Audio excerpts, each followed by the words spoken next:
Il domine la Loire, comme de nombreuses résidences royales. Mais Amboise n'a pas qu'un seul château. À quelques encablures du centre-ville, une autre belle demeure, moins fastueuse mais tout autant chargée d'histoire, le Clos Lucé. Ici, il y a tout juste 500 ans, était scellée une amitié célèbre, celle d'un roi, François Ier, passionné d'art et mécène éclairé, et d'un artiste génial, Léonard de Vinci. Pour lui, c'est une aubaine, travailler pour ce jeune roi de France, ce jeune monarque vainqueur de la bataille de Marignan, qui le nomme premier ingénieur, premier architecte et premier peintre du roi. Donc c'est pour lui une grande chance. Léonard de Vinci va passer ici les 3 dernières années de sa vie. Visiter le Clos Lucé, c'est d'abord pénétrer dans l'intimité de l'artiste. Sa chambre, depuis laquelle il pouvait voir le château de son mécène.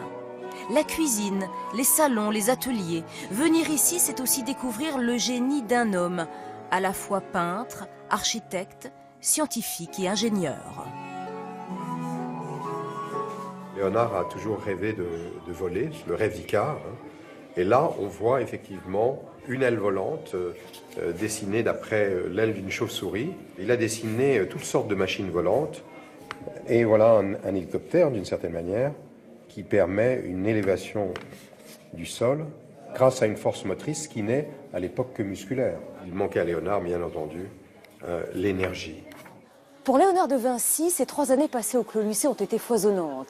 Il n'a cessé de créer, d'imaginer, d'inventer à l'image de toutes ces maquettes, à l'intérieur miniature, à l'extérieur grandeur nature. Car Léonard de Vinci s'intéresse à tout. L'art de la guerre, les fortifications, l'assainissement des villes et toutes ces machines qui peuvent remplacer l'homme ou l'animal. Dans le parc de 7 hectares, on retrouve beaucoup de ces inventions à l'échelle 1. Un parcours à la fois pédagogique et ludique, testé par de nombreux visiteurs. C'est vraiment un génie, on ne peut pas dire autant de mots. Son esprit avait 3 ou 4 siècles d'avance. Sans oublier les ponts, presque une obsession. À simple ou double niveau, flottant ou pivotant, et le petit dernier, imaginé en 1504 pour relier les 2 rives du Bosphore en Turquie. Il n'avait jamais vu le jour jusqu'à aujourd'hui. Inaugurée début juin, cette version a été construite par un artiste norvégien passionné par l'œuvre du génie italien. J'ai eu l'impression d'avoir sous les yeux une symphonie de Mozart qui n'avait jamais été jouée. Cette construction est totalement réaliste sur le plan mathématique et géométrique. Et surtout, elle aura toujours l'air moderne. Si Léonard de Vinci était né durant la révolution industrielle, beaucoup de ses inventions auraient sans doute vu le jour. En lui rendant hommage, le Clos Lucé tente de rattraper un peu le temps perdu.